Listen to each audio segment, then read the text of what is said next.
good morning. Lead Bullets for Life here, and I want to share something with you that I was given about 8 years ago or so.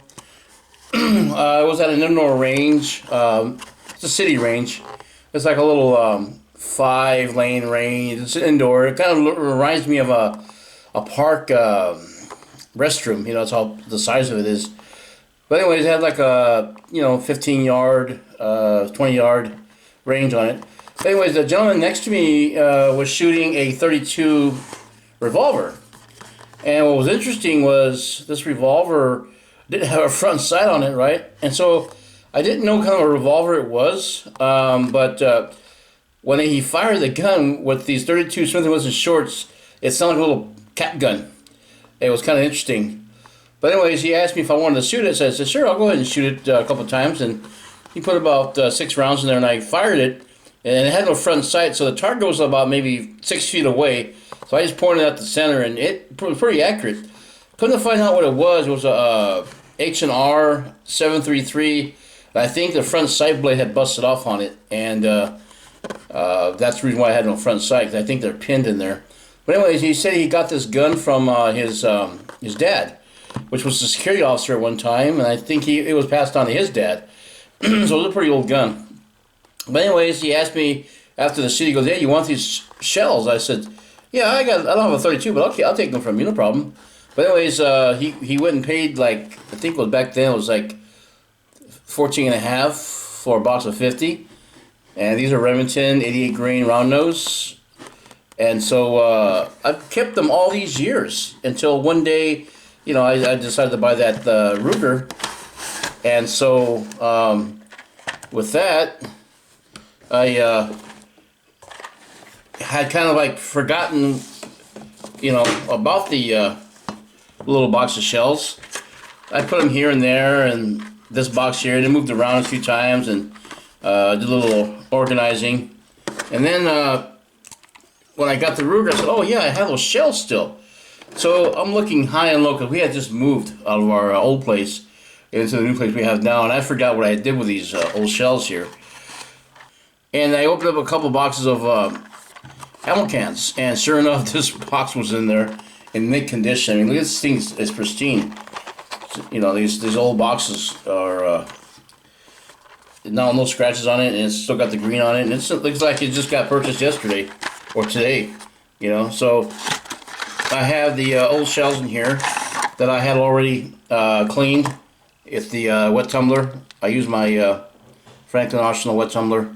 Got the insides are nice and shiny, So I'm gonna load these up today with 1.7 grains of red dot and the 88 grain lead round nose bullet with CCI 500 primer. So we're gonna go in the garage right now and go ahead and do that. Okay, so we're out in the garage, and it's Monday morning, guys. So sorry for the background noise. It's a wash day today. But anyways, I already had cleaned out the shell carrier, took it apart, polished it all up on the inside, got rid of the old oil. I even took the ramrod here and removed that and also polished it up, and the power drill, bore brush, and then I started to hone the inside of it out with a polish, and that was able to smoothen out the ramrod, for the turret. But as you can see, it moves pretty freely. I had put the brand new number 4 shell plate on there for the .32, and inside the hopper up here is red dot powder, and it's measured out to 1.7 grains. So what I'm going to do is go ahead and get the scale out and then measure out the powder charge.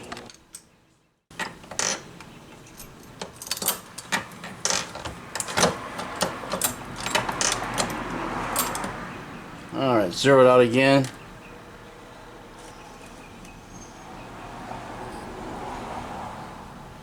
Okay, 1.7, there it goes. Okay, so we're on the nose, guys. These Lee powder measures are pretty accurate once you take care of them. Give them a polishing as well. Alright, so we're going to start loading up the shells. 50. And we'll do a little shake here on them. Get them right side up.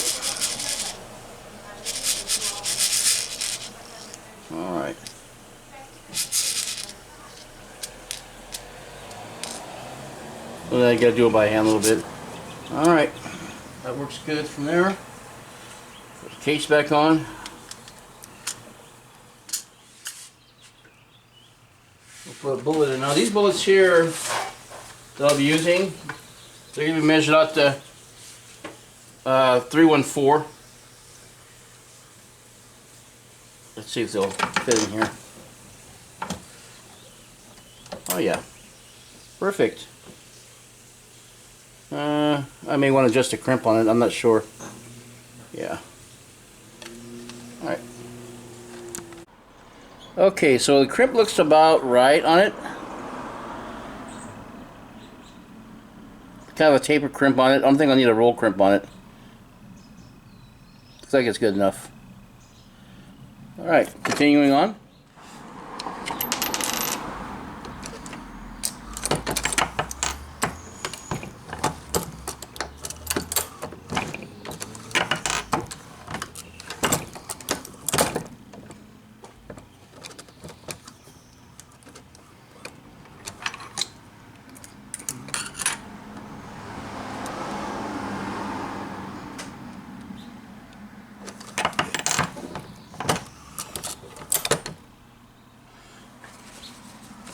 Wipe off the excess lube off it.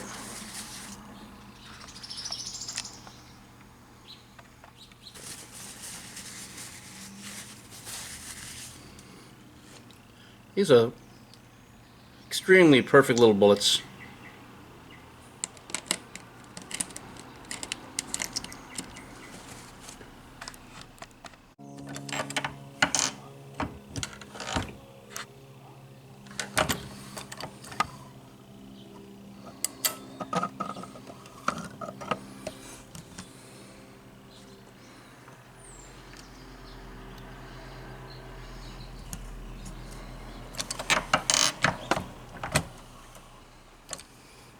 Okay, so make sure it's lined up.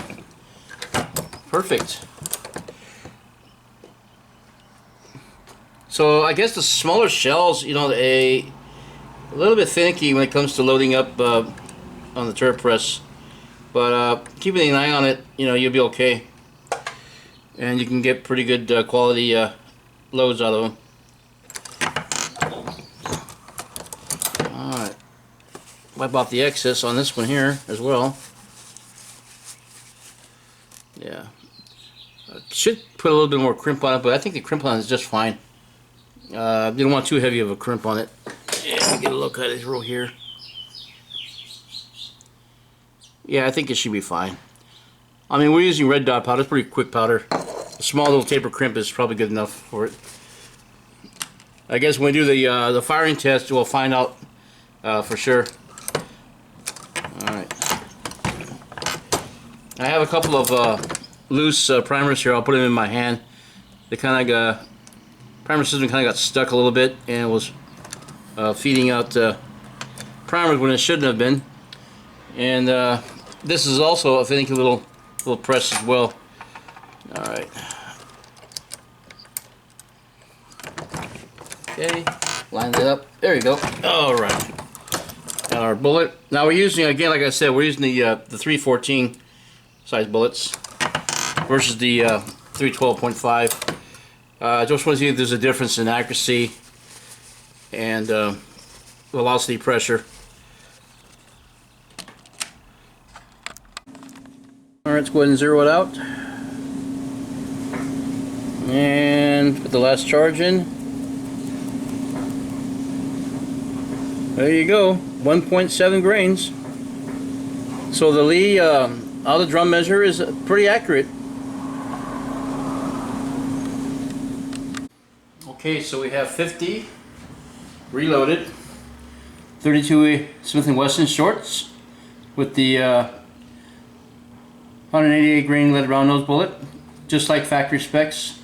1.7 grains of red dot, and they metered quite well actually out of the Lee auto drum.